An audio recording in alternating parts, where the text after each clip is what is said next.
अब भगवान कर्मों के तत्व को जानने की प्रेरणा करते हैं। कर्मणो ह्यापि बोद्धव्यम बोद्धव्यम च विकर्मणः अकर्मणश्च बोद्धव्यम गहना कर्मणो गति। कर्मों का तत्व भी जानना चाहिए और अकर्म का तत्व भी जानना चाहिए तथा विकर्म का तत्व भी जानना चाहिए, क्योंकि कर्मों की गति गहन है, अर्थात समझने में बड़ी कठिन है। व्याख्या। कर्म करते हुए निर्लिप्त रहना ही कर्म के तत्व को जानना है, जिसका वर्णन आगे 18वें श्लोक में कर्मण्य कर्मः यह पश्चेत पदों से किया गया है।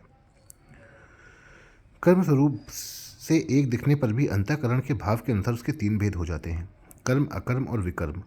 उस सकाम भाव से की गई शास्त्र विहित क्रिया कर्म बन जाती है। फलेच्छा, ममता और आसक्ति से रहित होकर केवल दूसरे के हित के लिए किया गया कर्म अकर्म बन जाता है।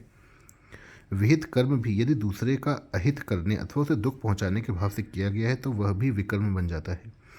निषिद्ध कर्म तो विकर्म है ही। अकर्मणश्च बोद्धव्यम। निर्लिप्त रहते हुए कर्म करना ही अकर्म के तत्व को जानना है, जिसका वर्णन आगे 18वें श्लोक में अकर्मणि च कर्म यह पद से किया गया है। बोद्धव्यम च विकर्मणः। कामना से कर्म होते हैं, जब कामना अधिक हो जाती है तब विकर्म होते हैं। दूसरे अध्याय के 38वें श्लोक में भगवान ने बताया है कि अगर युद्ध जैसे हिंसा युक्त घोर कर्म भी शास्त्र की आज्ञा से और समतापूर्वक किया जाए तो उससे पाप नहीं लगता। तात्पर्य यह है कि समतापूर्वक कर्म करने से दिखने में विकर्म होता हुआ भी वह अकर्म हो जाता है। शास्त्र निषिद्ध कर्म का नाम विकर्म है। विकर्म के होने में कामना ही हेतु है, अतः विकर्म का तत्व है कामना और विकर्म के तत्व को जानना है। विकर्म का स्वरूप से त्याग करना तथा उसके कारण कामना का त्याग करना। गहना कर्मणो गति। कौन सा कर्म मुक्त करने वाला और कौन सा कर्म बांधने वाला है, इसका निर्णय करना बड़ा कठिन है। कर्म क्या है, अकर्म क्या है और विकर्म क्या है, इसका यथार्थ तत्व जानने में बड़े बड़े शास्त्रज्ञ विद्वान भी अपने अपने आप को असमर्थ पाते हैं। अर्जुन भी इस तत्व को न जानने के कारण अपने युद्ध रूप कर्तव्य कर्म को घोर कर्म मान रहे हैं, अतः कर्म की गति बहुत गहन है। शंका। इस श्लोक में भगवान ने बोद्धव्यम च विकर्मणः पदों से यह कहा है कि विकर्म का तत्व भी जानना चाहिए, परंतु 19वें से 23वें श्लोक तक के प्रकरण में भगवान ने विकर्म के विषय में कुछ कहा ही नहीं। फिर केवल इसी श्लोक में विकर्म की बात क्यों कही? समाधान। 19वें श्लोक से 23वें श्लोक तक के प्रकरण में भगवान ने मुख्य रूप से कर्म में अकर्म की बात कही है, जिससे सब कर्म अकर्म हो जाए, अर्थात कर्म करते हुए भी बंधन न हो। विकर्म कर्म के बहुत पास पड़ता है, क्योंकि कर्मों में कामना ही विकर्म का मुख्य हेतु है। अतः कामना का त्याग करने के लिए तथा विकर्म को निकृष्ट बताने के लिए भगवान ने विकर्म का नाम लिया है। जिस कामना से कर्म होते हैं उसी कामना के अधिक बढ़ जाने पर विकर्म होने लगते हैं, परंतु कामना नष्ट होने पर सब कर्म अकर्म हो जाते हैं। इस प्रकरण का खास तात्पर्य अकर्म को जानने में ही है, और अकर्म होता है कामना का नाश होने पर। कामना का नाश होने पर विकर्म होता ही नहीं, अतः विकर्म की विवेचन की जरूरत ही नहीं, इसलिए इस प्रकरण में विकर्म की बात नहीं आई है। दूसरी बात, पापजनक और नरकों की प्राप्ति कराने वाला होने के कारण विकर्म सर्वथा त्याज्य है, इसलिए भी इसका विस्तार नहीं किया गया। हाँ, विकर्म के मूल कारण कामना का त्याग करने का भाव इस प्रकरण में मुख्य रूप से आया है, जैसे काम संकल्प वर्जिता त्यक्त्वा कर्म फलासंगम निराशी समः सिद्धावसिद्धौ च गत संगस्य यज्ञायाचरतः। इस प्रकार विकर्म के मूल कामना के त्याग का वर्णन करने के लिए ही इस श्लोक में विकर्म को जानने की बात कही गई है। परिशिष्ट भाव। हमारे लिए और दूसरे के लिए अभी और परिणामों में किस कर्म का क्या फल होता है, यह समझना बड़ा कठिन है। किसी कर्म को करने में मनुष्य अपना हित समझता है, पर होता अहित है। वह लाभ के लिए करता है, होता नुकसान है। सुख के लिए करता है, मिलता दुख है। कारण कि कर्तृत्वाभिमान और फलेच्छा रहने के कारण मनुष्य कर्मों की गति को नहीं समझता है। अब भगवान कर्मों के तत्व को जानने वाले मनुष्य की प्रशंसा करते हैं। कर्मण्य कर्म यह पश्येद कर्मणि च कर्म यह स बुद्धिमान मनुष्येषु स युक्तः कृत्स्न कर्म कृत। जो मनुष्य कर्म में अकर्म देखता है और जो अकर्म में कर्म देखता है, वह मनुष्यों में बुद्धिमान है, योगी है और संपूर्ण कर्मों को करने वाला कृतकृत्य है। व्याख्या।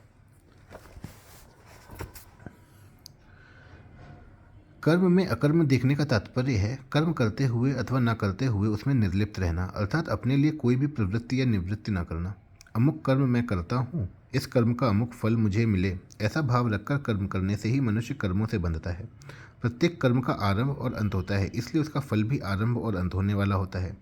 परंतु जीव स्वयं नित्य निरंतर रहता है। इस प्रकार यद्यपि जीव स्वयं परिवर्तनशील कर्म और उसके फल से सर्वथा संबंध रहित है, फिर भी वह फल की इच्छा के कारण उनसे बंध जाता है।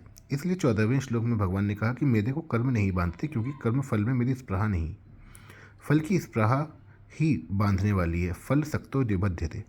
फल की इच्छा न रखने से नया राग उत्पन्न नहीं होगा। दूसरे के हित के लिए कर्म करने से पुराना राग नष्ट हो जाएगा।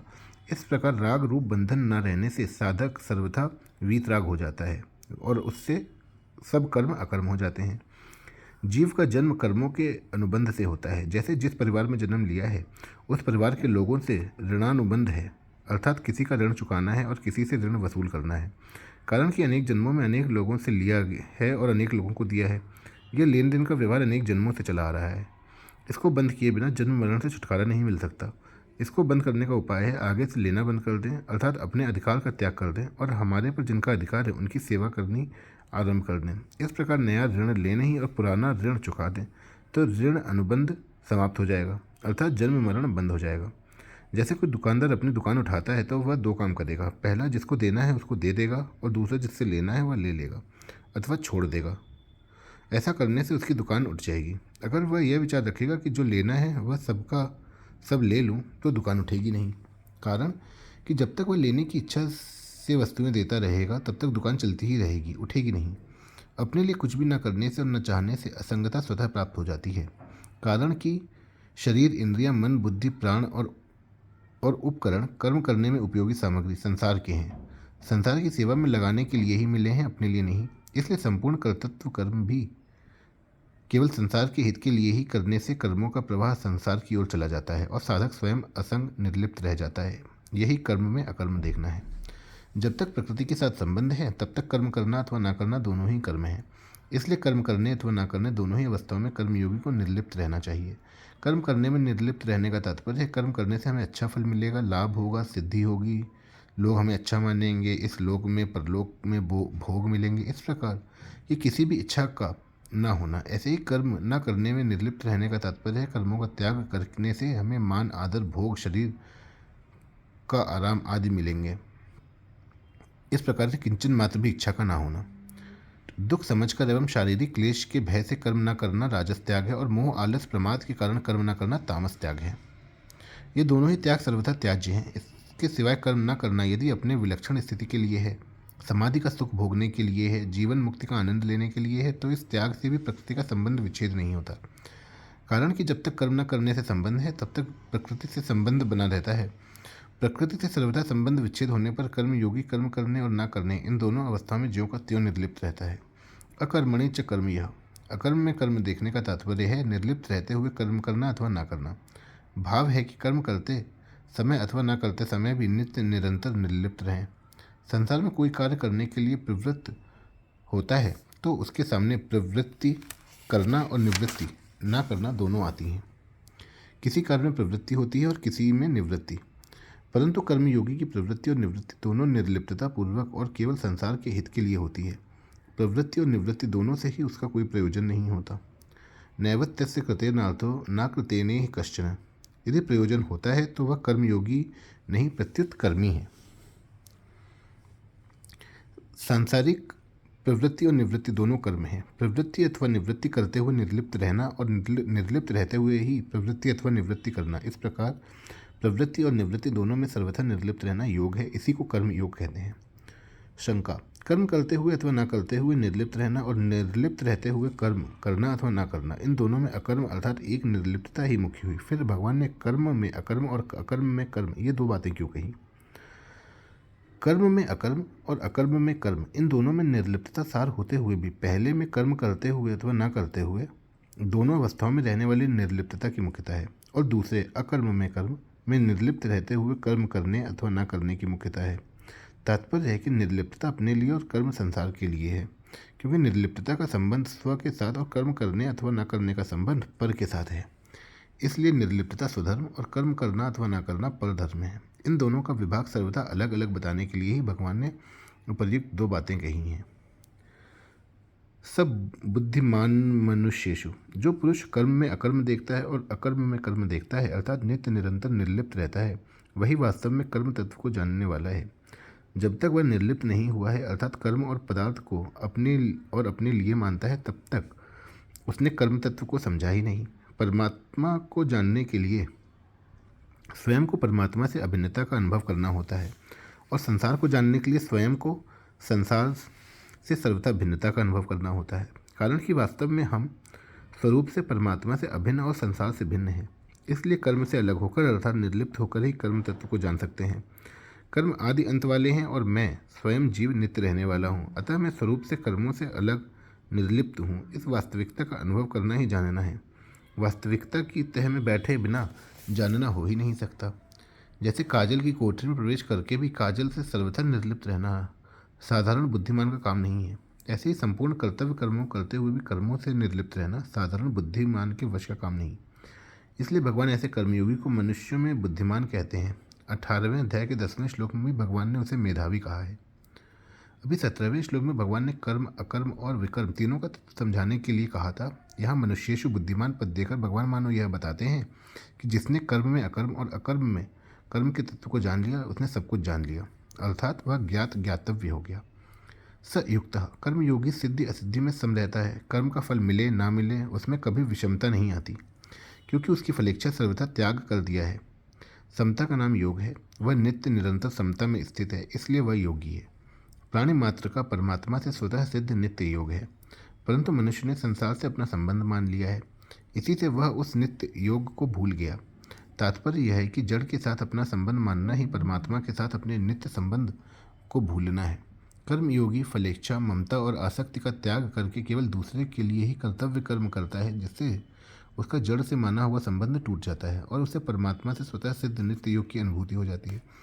इसलिए उसे योगी कहा गया है। युक्तः पद में यह भाव है कि उसने प्राप्त करने योग्य तत्व को प्राप्त कर लिया है, अर्थात वह प्राप्तव्य हो गया है। कृत्सन कर्म कृत, जब तक कुछ पाना शेष रहता है तब तक करना शेष रहता ही है, अर्थात जब तक कुछ ना कुछ पाने की इच्छा रहती है तब तक करने का राग नहीं मिटता। नाशवान कर्मों से मिलने वाला फल भी नाशवान ही होता है। जब तक नाशवान फल की इच्छा है तब तक कर्म करना समाप्त नहीं होता, परंतु जब नाशवान से सर्वथा संबंध छूटकर परमात्मा प्राप्ति रूप अविनाशी फल की प्राप्ति हो जाती है, तब कर्म करना सदा के लिए समाप्त हो जाता है और कर्मयोगी का कर्म करने तथा न करने से कोई प्रयोजन नहीं रहता। ऐसा कर्मयोगी संपूर्ण कर्मों को करने वाला है, अर्थात उसके लिए अब कुछ करना शेष नहीं है, वह कृतकृत्य हो गया है। करना, जानना, पाना शेष नहीं रहने से वह कर्मयोगी अशुभ संसार बंधन से मुक्त हो जाता है। परिशिष्ट भाव, एक विभाग कर्म का है और एक विभाग अकर्म का। इन दोनों में अकर्म ही सार तत्व है। इसलिए जो मनुष्य कर्म में अकर्म देखता है, अर्थात कर्म करते हुए निर्लिप्त रहता है, और जो अकर्म में कर्म देखता है, अर्थात निर्लिप्त रहते हुए कर्म करता है, उसके लिए कुछ भी करना, जानना और पाना शेष नहीं रहता।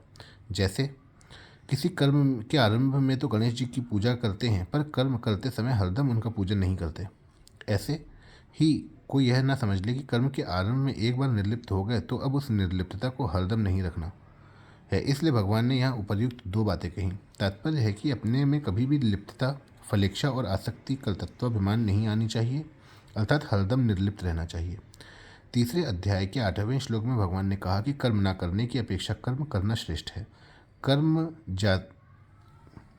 जायो ही अकर्मणः, और यहाँ बताते हैं कि कर्म करने की अपेक्षा भी अकर्म, अकर्तृत्व को देखना श्रेष्ठ है, और ऐसा देखने वाले मनुष्य के लिए कुछ भी करना, जानना और पाना शेष नहीं रहता। इससे सिद्ध होता है कि मनुष्य में फलेच्छा और कर्तृत्वाभिमान नहीं रहने चाहिए, क्योंकि इन दोनों से ही मनुष्य बंधता है।